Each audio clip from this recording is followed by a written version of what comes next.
Extinction by Aaron Dembski Bowden. Legions die by betrayal. They die in fire and futility. Above all, they die in shame. Callan Garrick's, Sergeant of Garrick's Tactical Squad, Sons of Horus, 59th Company. His armor is wreck-blasted and cracked, gunmetal grey with the sea green paint scorched away into memory. Across his helm's left side, image intensifiers refocus with smooth whirs, miraculously undamaged from his fall. His men are in pieces around him. Medes is a dismembered ruin, his component parts scattered over the rubble. Vladak is impaled through the chest, decapitated by junk, twitching in a spread of blood-stained sand. Dion and Ferre had been closest to the defense turret's power generator when the length of the wall exploded under a gunship strafing run. Callan has a flash memory of both warriors covered in chemical fire, burning as the shockwaves sent them sprawling. Their scorched remains scarcely resemble anything human. He doubts they'd been alive when they hit the ground. Smoke rises all around him, though the wind steals the worst of it. He can't move. He can't feel his left leg. Jagged wreckage lies strewn in every direction. A particularly sharp chunk of it impales his thigh, pinning him to the charred ground. He looks back at the burning stronghold, with its remaining turrets firing at the gunships strafing the battlements, and an entire wall broken open to the enemy. Across the desert, the enemy come in a dusty horde, half occluded by the dirty smoke thrown up by their bike tires and smoking engines. Dirty silver on a dull, desecrated blue. The Night Lords riding in wild unity. He keeps his calm, speaking over the vox, demanding Titan support that he knows isn't coming. Despite the Princeps' promises, they are betrayed, left here to die under the 8th Legion's guns. Callan looks at the plasteel bar driven through the meat of his leg and gives it an experimental tug.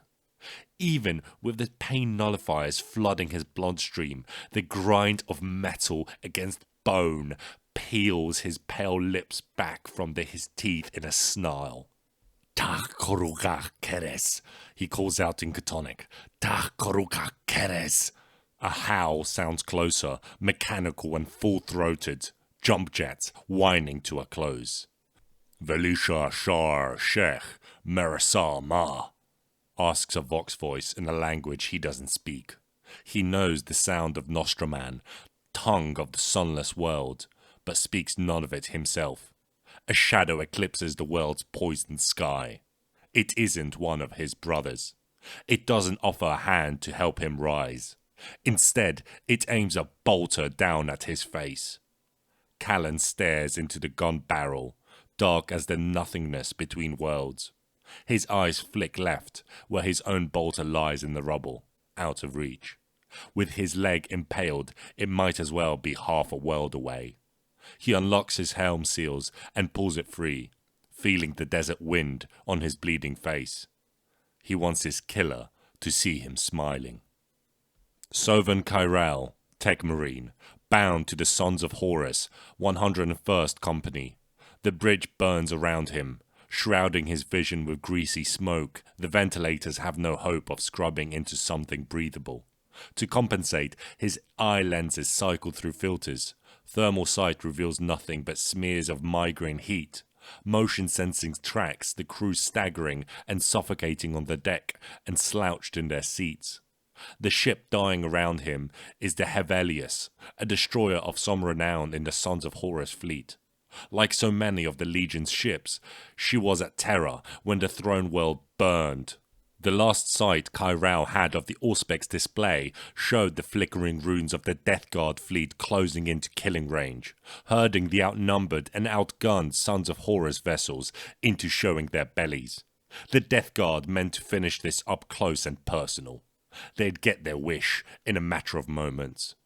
Kairal's dense ceramide acts as a heat shield against the fires consuming all life around him. Retinal display marked the temperature close to melting flesh and muscle from the bone. Sirens wail without respite, never needing to pause for breath in the choking smoke. He hurls himself at the control throne, throwing aside the slack corpse to be of Hevelius's asphyxiating captain. Through the smoke, he keys a code into the console built into the armrest. Shipwide Vox comes alive with a nasty wet crackle. Circuits are melting all across the ship, diseased and rotting and burning. "All hands," he says through his helm's mouth-grill speaker. "All hands, abandon ship." Nebuchadnezzar, captain of the Sons of Horus 30th Company. He exhales a rancid coppery breath from his lungs, feeling bloody spit stringing between his teeth. One of his hearts has failed, now a cooling dead weight in his chest. The other beats like a heathen war drum, overworked and out of rhythm. His face is on fire with the pain of the lash wounds tiger stripping his flesh. The last whip crack stole one of his eyes. The one before that opened his throat to the gristle. He raises his sword in time for the whip to lash back, wrapping his fist and the hilt in a serpentine rush. A sharp pull tears the weapon from his grip. Disarmed, half-blinded, breathless, Desh falls to one knee. "For the War Master." With his ravaged throat, the words are as strengthless as a whisper. His enemy answers with a bellow loud enough to shake Desh's remaining eye in its socket. The wall of sound hits him with rippling physicality, denting and bending his armor plating in a series of resonating clangs. He stands against the wind for 3 erratic heartbeats until it breaks his balance, hurling him down and sending him skidding across the landing platform with a squeal of ceramite on rusting iron. As he tries to rise, a boot presses down on the back of his head, grinding his mutilated face on the iron deck. He feels his teeth snapping in their sockets, gluing to the inside of his mouth with thick, corrosive saliva. "For that!" His benediction ends in a voiceless gurgle as the blade slides lovingly home into his spine. Zarian Sharak, brother of the Sons of Horus, 86th Company. A seeker, a pilgrim, a visionary. He seeks out the Neverborn, surrendering his flesh to the demons as a statue of meat and bone offered up for reshaping. He pursues them, proves himself to them with sacrifices of blood and souls, forever seeking the strongest to ally with him within his own skin. He no longer recalls how long he's been on this world, nor how long the World Eaters have been chasing him. He isn't here to run from them. He's here to stand and face them. They chase him now, laughing and howling up the side of the mountain. Sharak can hear the mad wetness in their words and pays their frothing laughter no heed. His muscles burn. The last demon to dwell within his flesh was cast out 7 nights before, leaving him drained and anemic in the search of another. Soon, he knows. Soon. His gauntleted hand grips the rocky ledge above. He has the briefest moment to smile at the bolt shells bursting stone into fragments nearby before he hauls himself up and out of the World's Eater's line of fire. The shrine awaits him, as he knew it would, though it resembles nothing he'd expected. A single sculpture, weathered by mutable time, reduced to something stunted, formless and vague. Perhaps it had once been an elder, in the era when this entire region of space had been the domain of that sick and weak alien breed. "You have found me," comes the voice in his mind. Sharak sweats at the silent sound. He turns, seeing nothing but the deformed statue and the endless expanse of glass desert in every direction. "Sharak, it beckons. Your enemies draw near. Shall we end them, you and I?" Sharak is no fool. He's hoarded his flesh as a weapon to devils and spirits alike, but he knows the secrets most of his brothers lack. Discipline is all it takes to maintain control. Even the strongest of the Neverborn is no match for the strength of a guarded, warded human soul. They could share his flesh, but never dominate his essence. This demon is strong. It has demanded much of him these last months, and here, at the precipice, it offers everything he needs to save his life. But he is no fool. Caution and care are his watchwords when dealing with this realm's creatures. He's seen too many of his brothers become scorched husks, home to demonic intelligence, all trace of themselves scoured and scraped away from within. The World Eaters howl below, not like wolves, but fanatics. It's the lack of anything feral that makes it so sickening to hear, so much more of a threat. A beast's howl is a natural thing. A fanatic's cry is something of anger and tormented joy in equal measure, born of spite and twisted faith. He turns back to the stunted stone pillar. You followed my voice for 100 days and nights. You've made foes of brothers and cousins alike, just as I asked. And now you stand before the stone that sinners once carved in my image. You've proven yourself in every way I asked of you. You are worthy of this union. What now, Shirak? What now? I'm ready, Shirak says. He bares his throat in a symbolic gesture and pulls his helm free.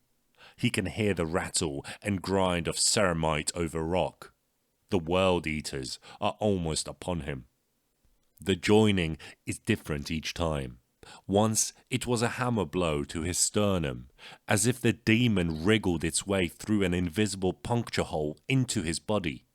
Another time, it came as a burst of consciousness and sensuality, perceiving shadows of lost souls moving at the edges of his eyes and hearing whispers on the wind from entire worlds away. This time, it strikes with heat. With a burning itch across the skin, he feels the joining physically at first, a welcome violation of his flesh, despite the bleeding and choking. It hurts down to his bones, weighing them down, driving him to his knees. His eyes turn next, hardening in their sockets, fusing to the bone behind. He taps them, scratches them, pulls at them. They're stones in his skull, edged by spines pushing from his face. The strength is narcotic in its intensity. No combat drugs, no stimulant serum can match the energy feeding the fibers of his muscles. He starts to claw at his armor plating, no longer needing its protection. Ceramite peels away in chunks, making room for the chitinous ridges beneath. Shirak looks past the pain, refocusing, seeking to calm his racing hearts. Control. Control. Control. It's only pain. It won't kill him. It can be overcome. It hurts. It hurts more than all the agonies of all the past joinings. It hurts to his core, beyond his flesh, hurting past the aches in his bones and into something deeper and truer and infinitely more vulnerable. A lesson here, the voice says. Not all pain can be controlled. Shirak turns, screaming through a mouth now crammed with knife teeth. His jaw barely obeys him. His voice strangles off, killing the cry, and becomes someone else's laugh. And not all enemies can be beaten. Fear. Fear for the first time in his life floods through his organs in an adrenal rush. Erakan Yurik, captain of the Vythan Reaver squad. Lasfire slashes past him, ionizing the air he breathes and leaving scorched smears across his armor. He ignores the incidental beams, firing back at the humans with his bolter kicking in his fist. The turbines on his back are heavy, broken things that no longer breathe flame. They stutter and sigh, exhaling smoke and bleeding promethium. At his boots, his brother, Joran, is cursing him and thanking him all at once. Yurik drags Jorahan by the backpack, hauling him meter by meter up at the gunship's ramp. Both of them leave a snail's trail of fluid along the ridged metal. Joran leaves a path of his blood from where his legs now end. Yurik leaves a dripping track of leaking oil and fuel, with spent shells casings clanging down onto the metal ramp by his boots. In the gunship's cargo bay, hastily loaded crates wait in ramshackle order, with wounded warriors in abundance. "Shesran," he voxes. "Go." "Yes, Captain," comes the confirmation, floored by the vox crackle. For a moment, Yurik smiles, even under enemy fire. "Captain." An echo of an era when the Legion still had a structure, from the time before they were hunted like dogs by those they'd failed. With a shudder, the ramp starts its grinding rise. The gunship kicks, lifting off the ground on a cloud of an engine wash and swirling dust. Yurik releases Joran, tosses an empty bolter into the gunship's waiting cargo bay, and starts running. "Don't," his downed brother warns through pained hisses. "Erakan, don't do this." Yurik doesn't answer. He drops from the rising ramp, thudding back down onto the rocky ground, breaking stones beneath his boots. In his fists, both weapons whine as they accrue power in unison. The curving axe shivers with lightning dancing over its silver blade, while the plasma pistol trembles with the heating of its spinal coils. Bursts of gas relieve the pressure from the muzzle's veins. It wants to fire. He knows this gun, and he knows its will. It wants to fire. The humans are upon him now. He faces them at the heart of the burning fortress, while evacuating gunships rise into the grey sky. The first is a woman, her face a canvas of fresh scars, invoking gods she scarcely understands. Two men run behind her, armed with salvaged twists of metal, their violated flesh different only from the woman's in the cartography of their mutilations, but the same in intent. A mob charges behind the three leaders, screaming and chanting, killing each other in a bid to reach him. Faith gives them courage, but their zealotry has driven them past the point of self-preservation. Yurik starts butchering them, saving the overkill of his pistol for what will surely come afterwards. Swing after swing takes him through the rabble, his axe never ceasing. Blood flecks his eye lenses and sizzles as it burns away from his energized blade. These lives are meaningless. "Cathothep!" He breathes the name through his helm's vox speakers. "Face me!" The reply is a psychic pulse of distant mirth. "Now why would I want to do that?" Yurik puts his boot through the chest of the last man standing and runs even as the body falls. Another shadow darkens the sky as a gunship judders overhead before the concussive boom of its engines lift it into the storm. As if in sympathy for the falling fortress, rain starts in a hissing torrent. It does nothing to fight the fires. Breathless, Yurik asks the Vox, "Who's still on the ground?" Name runes and acknowledgement pulses flicker across his retinal display, along with a chorus of voices. The stronghold will fall before the hour turns, and half of his men are still inside its sundered walls. He crosses the courtyard, leaping the green-armoured bodies of his dead brethren, heading to one of the last remaining buildings. The defence turrets are silent now, all as broken as the battlements. Thousand-sun gunships, stark and in dark rain, drift over the tumbled plasteel walls. Their battle tanks rumble in through holes torn in the stronghold's barricades. With them come phalanxes of the walking dead, directed by unseen hands. "Cathothep," he says again, "where are you?" "Closer than you think, Yurik." Yet another shadow blacks out the sky, this one cast by the vulturish gunship of old indigo and worn gold, not fleeing in shame, but bearing down in triumph. Yurik throws himself into the vague cover of a fallen wall, his eyes activating retinal runes of his eye lenses. "I need anti-armored fire in the southern courtyard. Do we have anything left?" The responses aren't encouraging. At least more of his men are escaping. That's what matters. The Thousand Suns gunship burns the air with heat haze from its engines, hovering above the courtyard. Its spotlights cut down through the darkness, raking over the desecrated ground. "Where did you go, son of Horus? I thought you wanted to face me. Was I wrong?" The gunship's landing claws bite into the earth, grinding bodies beneath their weight.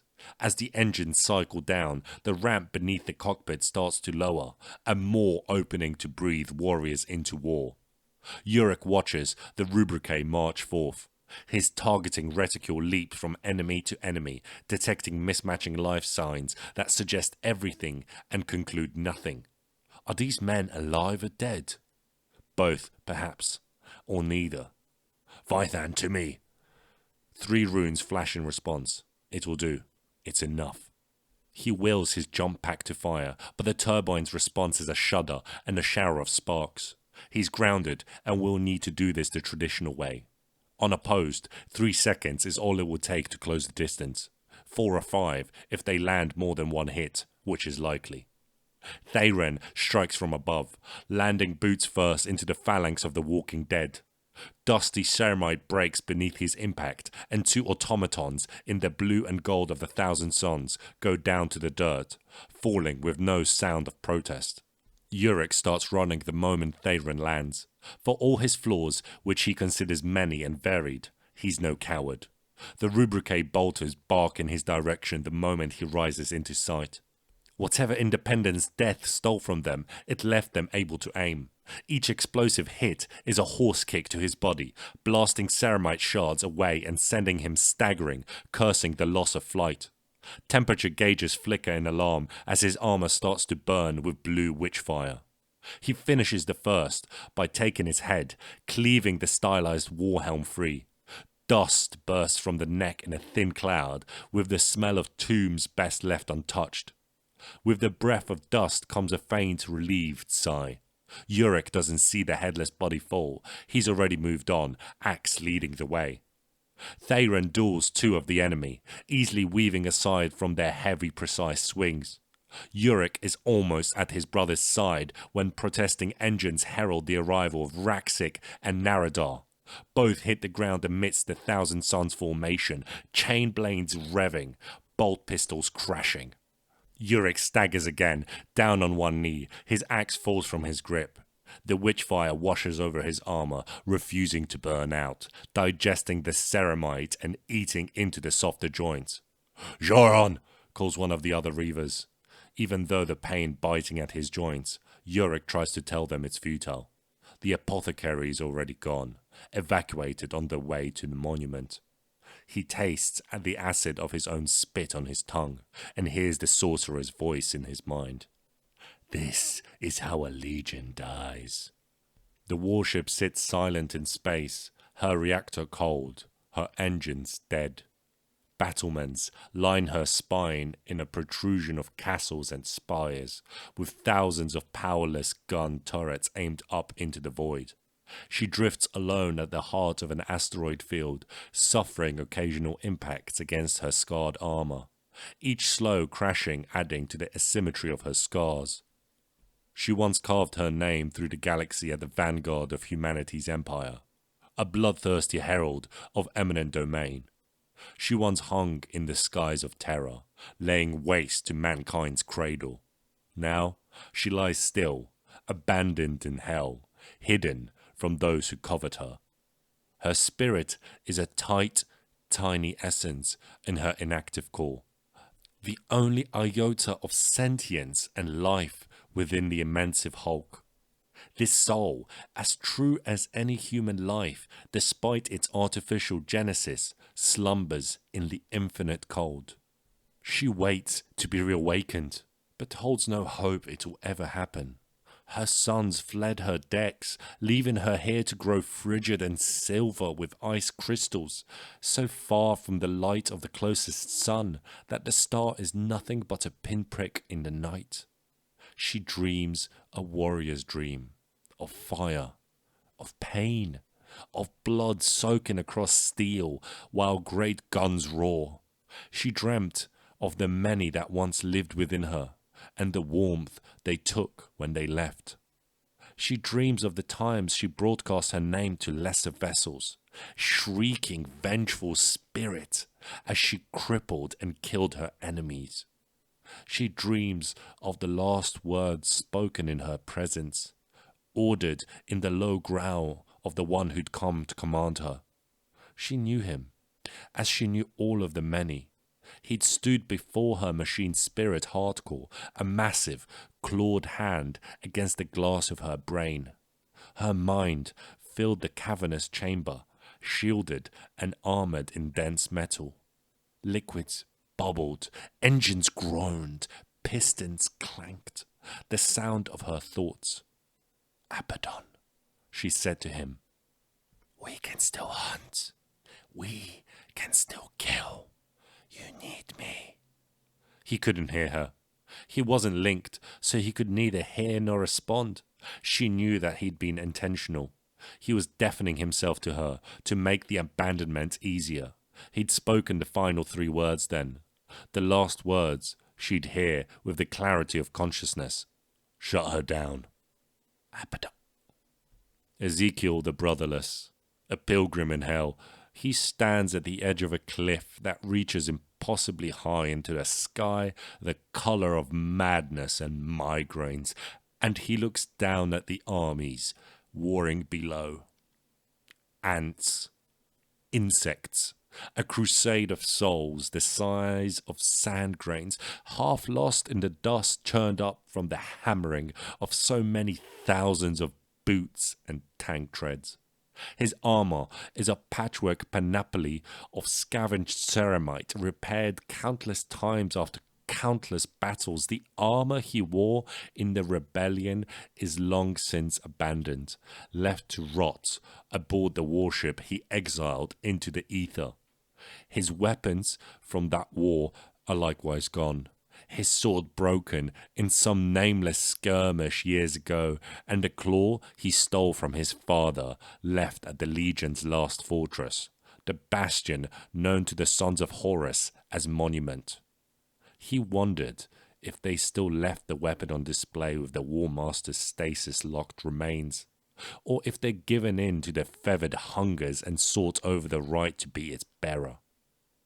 There was a time he'd be down there with them, waging war at the vanguard, maintaining a steady stream of orders, listening to a flow of positioning reports, all while killing with a smile in his eyes and a laugh on his lips. From this distance, he has no hope of discerning which companies are embattled, or even if either side holds to any of the old Legion's structures. Even a cursory glance through the dust clouds is enough to betray the most obvious truth. The sons of Horus are losing once more. Against an enemy horde that vastly outnumbers them, individual prowess and heroism means nothing down there. A battle can break down into 10,000 duels between lone souls, but it isn't how wars are won. The wind, always a treacherous companion in this realm, carries infrequent scraps of shouted voices from the valley below. He lets the sound wash over him without guilt, as unconcerned for the screaming as he is for the way wind drags at his long, loose hair. Ezekiel crouches, gathering a fistful of the red sand that serves this world as a worthless earth. His eyes never stray from the battle. Instinct pulling at him, despite having no investment in whoever lives and dies. Far below him, gunships crow and caw above the battlefield, adding their incendiary spite to the dusty frenzy. Titans, at this distance no larger than his fingernails, stride through the choke, their weapons' fire still bright enough to leave them thread-thin blurs across his retinas, each one a little slice of razored light. He smiles. But not because of the battle. What world is this? He realizes he doesn't even know. His wandering takes him from planet to planet, avoiding his former brethren when he can, yet now he stands upon a world, watching hundreds of his brothers dying without even knowing the planet's name or what they sell their lives to defend. How many of the men screaming and fighting and bleeding down in the valley would he know by name? Most, without a doubt. That too makes him smile. He rises to his feet, opening his fist. The lifeless, glassy dust glitters away in the wind, catching the light from 3 weak suns before spreading in a thin burst, lost to sight. Ezekiel turns his back on the battle and leaves the cliff behind. Footprints mark his passage, but he trusts the wind to breathe his tracks into memory before anyone catches sight of them. He looks to the horizon, where 7 vast stepped pyramids rise into the sky, shaped by hands neither human nor alien, but wrought solely by divine whim. In this place in space, on every world he walks, desire and hatred forge the landscape more reliably than mortal ingenuity or natural tectonics. He's crossed bridges over oblivion, threaded between islands of rock hanging in the void. He's explored the tombs of Xeno's breed kings and queens and left priceless plunder to lie untouched in the dark. He's travelled the surface of hundreds of worlds in this realm where the material and immaterial meet to mate, scarcely paying heed to the extinction of the legion he once led. Curiosity drives him, and hatred sustains him. Where once anger was all he needed, defeat cooled the fires of that particular forge, however. Ezekiel Abaddon, no longer first captain, no longer a son of Horus, keeps walking. He'll reach the first great pyramid before the first of the 3 suns set.